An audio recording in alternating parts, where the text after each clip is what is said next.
हाँ जी, नमस्कार सभी को। मैं अजय सोलंकी स्वागत करता हूँ आप सभी का आपके अपने YouTube चैनल D+B ट्यूब में। तो आज हम करने वाले हैं भाई साइंस का 5th चैप्टर।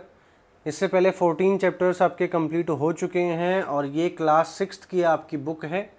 सीटेट में पेपर 2 के लिए जितने भी लोग साइंस की तैयारी कर रहे हैं और ये कुछ ऐसे चैप्टर जो पानी से, हवा से संबंधित हैं या खाने से संबंधित हैं, वो आपके पेपर 1 EVS में भी आपके काम आ सकते हैं।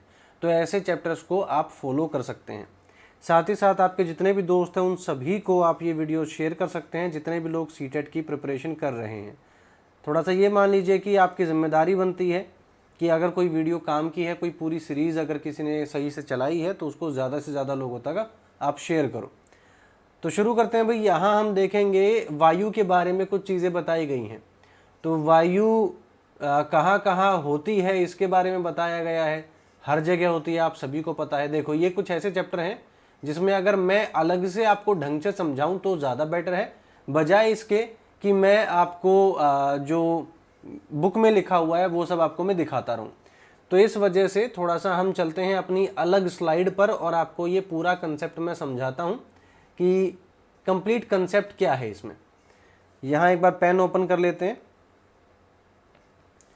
यहाँ देखो, जो चैप्टर है वो क्या है, एयर। एयर मतलब वायु। अब जो वायु है वो किससे मिलकर बनी है, इसके अलावा ये कहाँ कहाँ होती है, इसके अलावा ये कहाँ कम होती है, इसके अलावा ये दाब पे क्या फर्क डालती है, इसके अलावा भाई किस कंपोनेंट का क्या काम है। अलग अलग कंपोनेंट होते हैं, अलग अलग क्या होते हैं, घटक होते हैं। घटक कंपोनेंट को ही कहते हैं, जहाँ तक मुझे याद है भाई। कंपोनेंट का मतलब होता है जिन चीज़ों से मिलकर वो चीज़ बनी है। तो किस कंपोनेंट का क्या फ़ायदा है या क्या काम है, तो ये सब चीज़ें थोड़ी सी इंपॉर्टेंट है हम लोगों के लिए जानना। तो सबसे पहले शुरू करते हैं भाई वायु। वायु के आप अलग अलग प्रकार मान लो। एक नॉर्मल वायु हो गई, दूसरा आप पवन कह सकते हो, तीसरा आप आंधी कह सकते हो, चौथा आप कह सकते हो तूफान, जो इससे भी ज़्यादा स्पीड से होता है, फिर आप चक्रवात कह सकते हो। तो ये सारे क्या हैं भाई, ये सारे अलग अलग रूप हैं। लेकिन हम किसके बारे में बात करेंगे, हम बात करेंगे नॉर्मल वायु की कंपोजिशन की। कंपोजिशन मतलब इसकी बनावट कैसी होती है। तो सबसे पहली तो ये बात कि ये जो वायु है ये एक मिश्रण होता है। ये चीज़ याद रखना, वायु जो है वो मिश्रण है। मिश्रण का अर्थ क्या हुआ, मिश्रण का अर्थ ये हुआ, जैसे मान लो कि ये आपने एक गिलास लिया, एक गिलास में आपने क्या डाल दिया, आपने चीनी डाल दी, आपने नमक डाल दिया और साथ ही साथ आपने रेत डाल दिया। तो अब ये तीनों चीज़ें भले ही आपने इस गिलास में डाल दी हैं, लेकिन ये तीनों चीज़ें अलग अलग रूप में उपस्थित हैं। ऐसा नहीं है कि ये तीनों चीज़ें मिलके कोई नई चीज़ बन गई हैं। जैसे मान लो कि आपने पानी, चीनी और नमक, ये तीन चीज़ें आपने मिला दी, ठीक है। तो इन तीन चीज़ों को आप ना तो अलग कर सकते हो अब, ठीक है, ना आप अलग अलग देख सकते हो। ये सबसे बड़ी बात है कि आप इन तीनों को अलग अलग रूप में देख नहीं सकते, लेकिन इसे आप बिल्कुल अलग अलग रूप में देख सकते हो। चीनी अलग दिखेगी, नमक अलग दिखेगा और रेत अलग दिखेगा। तो ये क्या हुआ, ये एक प्रकार का आपका मिश्रण हुआ, ठीक है। तो ये क्या है भाई, ये बात ये है कि एयर जो वायु जो है वो कई चीज़ों से मिलकर बनी है, जिनमें मुख्य के नाम मैं आपको बता देता हूं। जिनमें सबसे पहला तो नाम है भाई नाइट्रोजन। ये सबसे ज़्यादा मात्रा में होती है, करीब करीब ये मानो 78% होती है ये। उसके बाद है ऑक्सीजन। ऑक्सीजन जो होती है वो 21% होती है। फिर उसके बाद आपकी बाकी गैसेज हैं, जैसे CO2 हो गई, आर्गन हो गई आपकी, और बाकी सारी गैसेज होती हैं वो अलग अलग रूप में होती हैं। तो ये बाकी जितनी भी गैस होंगी, carbon dioxide, argon, methane, ozone, ये जितनी भी चीज़ें हैं, इसको एटसेट्रा लिख देते हैं, ये सारी कुल मिला के 1% बनती है, ठीक है। तो ये कंपोजिशन है भाई किसकी, एयर की। अब हम बात करेंगे कि एयर कहाँ कहाँ मिलती है। एयर हर जगह मिलती है, कोई ऐसी जगह नहीं जहाँ एयर ना मिलती हो। जैसे मान लो आपको मैंने एक बॉटल दी, एक शीशे की बोतल मैंने आपको दे दी है, उस शीशे की बोतल में अगर मैं आपको ये पूछूं कि क्या है, तो आप क्या कहोगे, ये खाली है, जबकि वो खाली नहीं होती है। उसमें क्या है, उसमें एयर है। कैसे पता चलता है, उस बोतल को उल्टी करो और पानी में डुबो दो, प्रेशर लगाओ, अंदर धकाओ, आपको ऐसा लगेगा कि उसे अंदर धकाने में आपको मेहनत करनी पड़ रही है। फिर उसके बाद उसे अंदर पानी में रखे रखे ही हल्की सी टेढ़ी कर दो।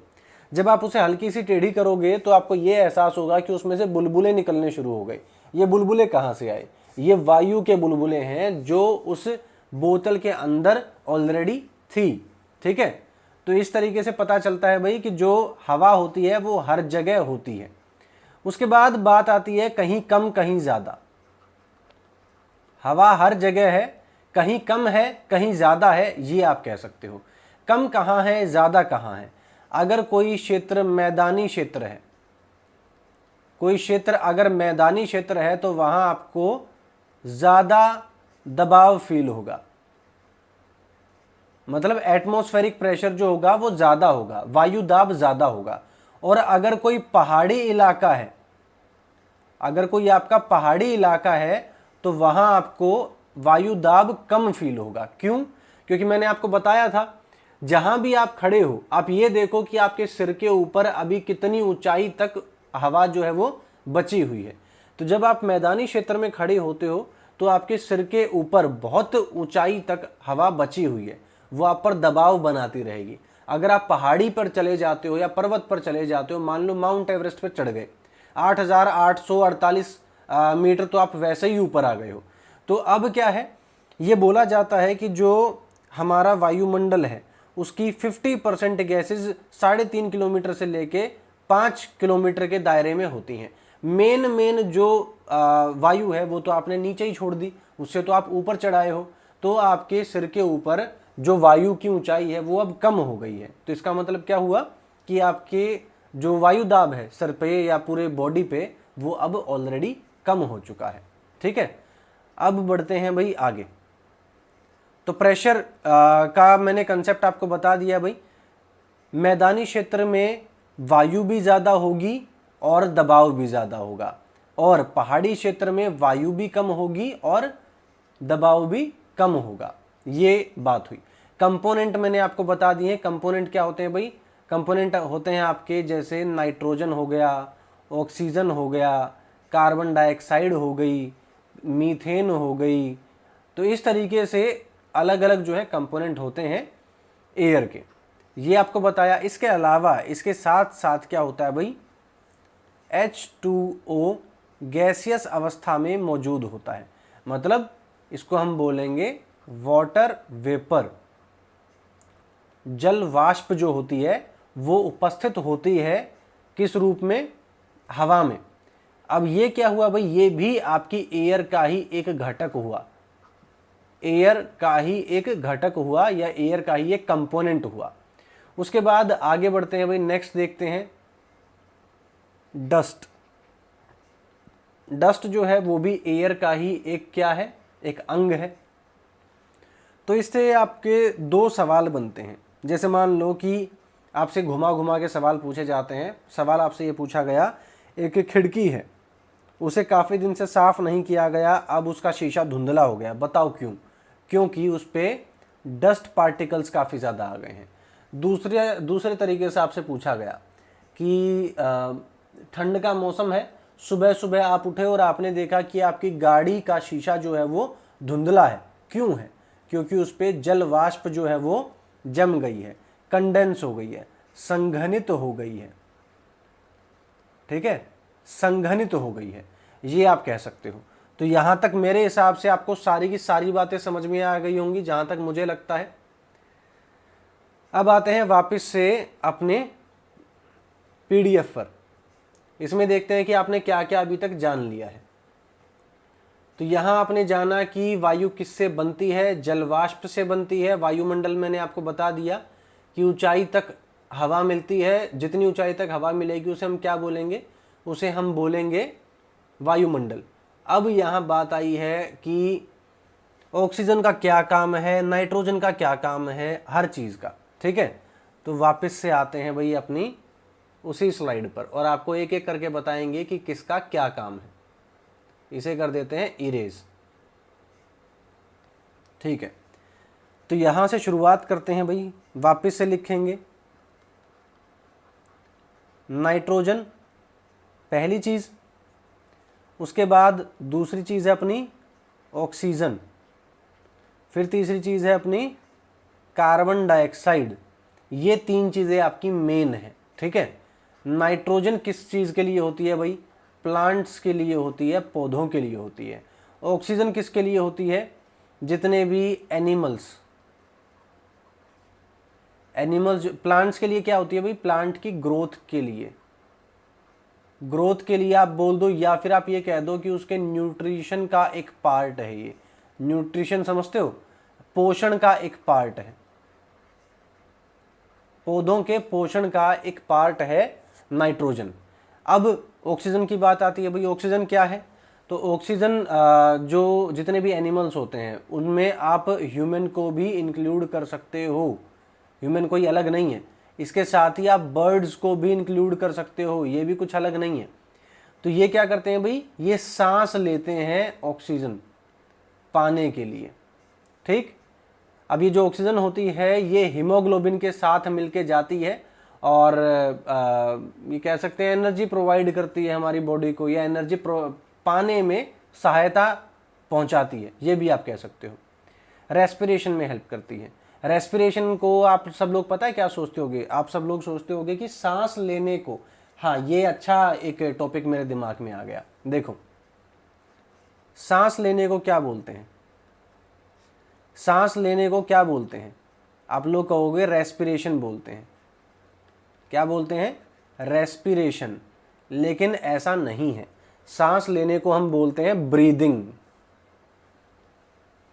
सांस लेने को बोलते हैं ब्रीदिंग, जिसमें एक बार सांस ली जाती है फिर सांस छोड़ी जाती है। तो फिर ये रेस्पिरेशन का क्या चक्कर है? इसका क्या अर्थ हुआ? इसका अर्थ ये हुआ कि जब आपने सांस ली तो आपको क्या मिला? आपको मिली ऑक्सीजन। उस ऑक्सीजन से फूड को क्या किया गया? जो भी खाना आपने खाया था उसे ब्रेक डाउन किया गया। ब्रेक डाउन किया गया मतलब कि उसे तोड़ा गया,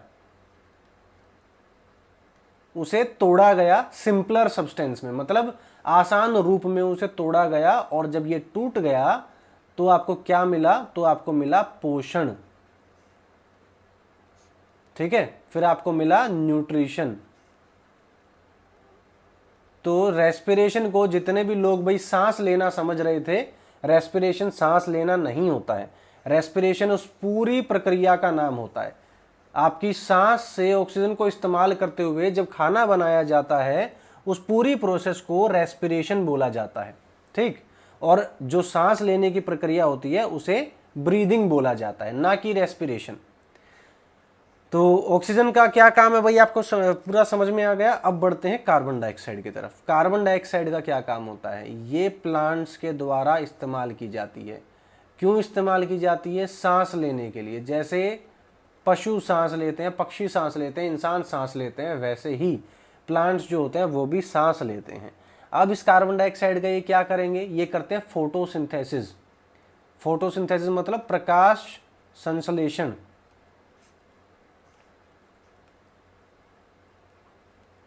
स्पेलिंग गलत हो सकती है भाई हिंदी वाली, तो थोड़ा सा इग्नोर करना। तो ये क्या है? ये है प्रकाश संश्लेषण। तो ये चीज़ हुई, इसको फोटोसिंथेसिस कहते हैं हम। फोटोसिंथेसिस में हमें क्या करना होता है वो थोड़ा सा मैं आपको वापस से एक्सप्लेन कर देता हूँ।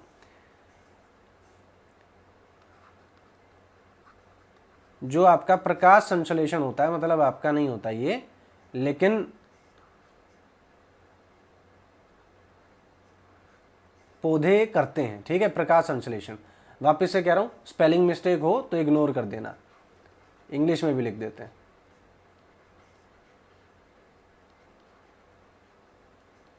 जिनको हिंदी में समझ में आए उनके लिए हिंदी ठीक, और जिनके लिए इंग्लिश में समझ में आए उनको इंग्लिश ठीक। फोटोसिंथेसिस में क्या करना होता है भाई? एक कार्बन डाइऑक्साइड इस्तेमाल करता है पौधा, और पानी इस्तेमाल करता है, प्लस में क्या करता है वो? सनलाइट, सनलाइट समझते हो ना, सूर्य का प्रकाश, और साथ में क्लोरोफिल की प्रेजेंस में क्या करता है, वो फूड बनाता है। ये जो फूड होता है इसका किस रूप में होता है, ये होता है स्टार्च की फॉर्म में, और साथ ही साथ ऑक्सीजन छोड़ देता है। ये होती है इसकी प्रकाश संश्लेषण की प्रक्रिया। तो पौधा कुल मिला के कार्बन डाइऑक्साइड का इस्तेमाल करता है और ऑक्सीजन छोड़ता है। और अब इंसान क्या करता है, इंसान फूड प्लस इस ऑक्सीजन को इस्तेमाल करके क्या करेगा, एनर्जी बनाएगा, एनर्जी बनाएगा। तो अब यहां देखो, ये अपोजिट है, कार्बन डाइऑक्साइड इस तरफ है और इसमें भाई CO2 भी ऐड कर देते हैं। यहां क्या है, यहां कार्बन डाइऑक्साइड इसने ली, ऑक्सीजन छोड़ी, और इसने क्या किया, ऑक्सीजन ली और कार्बन डाइऑक्साइड छोड़ी। तो ये क्या है, एक दूसरे के पूरक हैं, जिसको जिस चीज की जरूरत होती है दूसरे वाला उसे वो चीज प्रोवाइड करा देता है। ठीक है, तो ये चीज हुई। अब थोड़ा सा बढ़ जाते हैं भाई आगे, अपनी PDF में देखते हैं कि आपके जानने लायक और क्या चीज है। धूल धुआं ये मैंने आपको बता दिया था, नाइट्रोजन बता दिया था मैंने आपको। इसके बाद ये बता दिया था कि हाँ, ये अच्छा क्वेश्चन है कि आग लगने की अगर घटना कहीं होती है, जैसे मान लो गलती से किसी व्यक्ति को आग लग गई, तो क्या करते हैं लोग, जलते हुए आदमी पे एक मोटा सा कंबल लपेट देते हैं और उसे जमीन में उलटते पुलटते रहते हैं। ऐसा क्यों करते हैं, ऐसा इसलिए करते हैं क्योंकि जब तक ऑक्सीजन मिलती रहेगी तब तक वो व्यक्ति जलता रहेगा।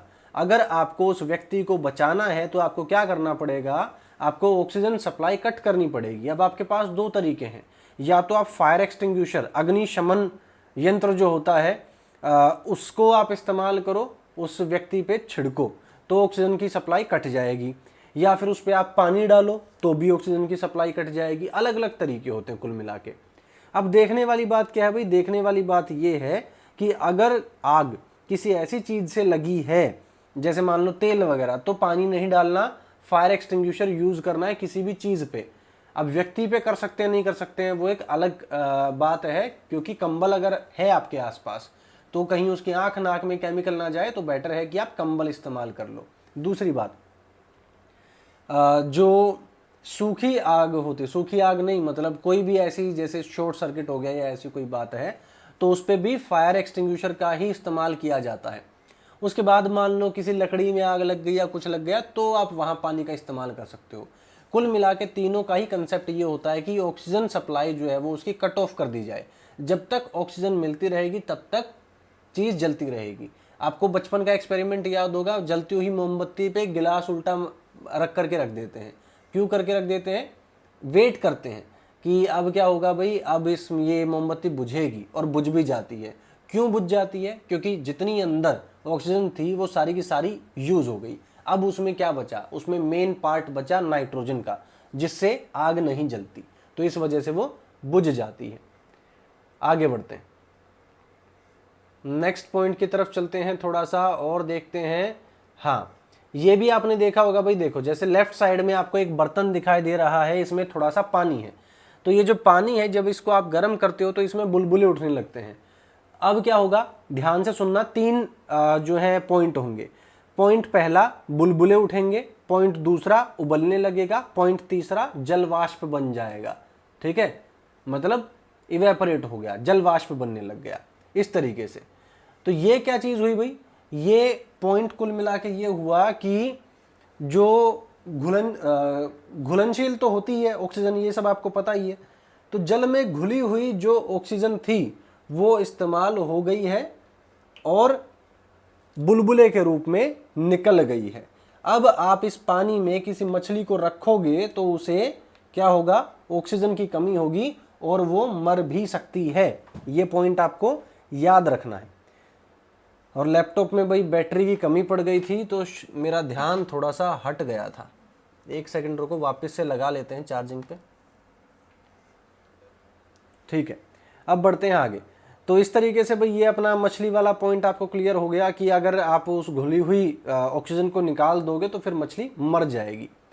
आगे बढ़ते हैं, अपनी PDF में कुछ नेक्स्ट पॉइंट देखते हैं, आपके काम का होगा। तो नेक्स्ट कुछ है भाई, हाँ ठीक है, ये भी एक ठीक ठाक सा पॉइंट है। जैसे मान लो काफ़ी सारे जीव जंतु, काफ़ी सारे कीड़े ऐसे होते हैं जो ज़मीन में बिल बना के रहते हैं, छेद बना के रहते हैं। तो अब क्या होता है, जब भी बारिश के दिन आते हैं तो ये जो कीड़े हैं ये बाहर निकल के भागते हैं। क्यों बाहर निकल के भागते हैं आपको पता है?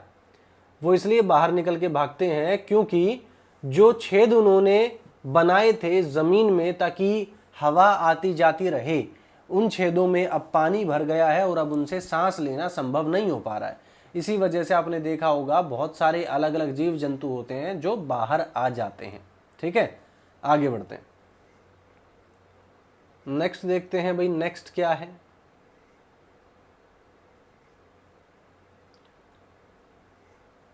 ठीक है, नेक्स्ट कुछ नहीं है, नेक्स्ट आपका चैप्टर कंप्लीट हो जाता है। ठीक है, तो इस तरीके से भाई कुल मिला के आज का आपका चैप्टर था चैप्टर नंबर 15, जिसमें आपने पढ़ा वायु के बारे में, एयर के बारे में। और उम्मीद करता हूं भाई आपको मज़ा आया होगा, सब कुछ समझ आया होगा। जो भी आपका फीडबैक हो आप कमेंट सेक्शन में बता सकते हो। और अगर ज़्यादा अच्छी लगी हो क्लास तो आप अपने फ्रेंड्स को रेफ़र कर सकते हो, शेयर कर सकते हो। कोशिश करो कि इस लॉकडाउन के पीरियड में जितने भी लोग सीटेट की तैयारी करना चाहते हैं और साइंस की तैयारी करना चाहते हैं, सब तक कंटेंट पहुंचे। इसमें आपका भी फ़ायदा है। ये मान लो कि जो स्टडी सर्कल आपका बढ़ेगा, उसमें अलग अलग क्वेश्चन पूछेंगे लोग, जो अलग अलग क्वेश्चन पूछेंगे उनके आंसर मैं करूँगा तो आंसर आप ही को मिलेगा। इसके अलावा दिल से तो कम से कम आपको दुआएं ज़रूर देंगे वो लोग, तो हो सकता है कि उनकी दुआएं आपके सीटेट के एग्ज़ाम में काम कर जाएं, 2-4 नंबर ज़्यादा ही आ जाए। ठीक है, तो ध्यान रखिए अपना, घर पर रहिए, सुरक्षित रहिए, लाइक कर दीजिए वीडियो को और अगर नए हैं तो सब्सक्राइब कर दीजिए। इसी के साथ ओवर करता हूँ भैया आज की क्लास को। अब ये 11 बजे आपकी क्लास थी साइंस की।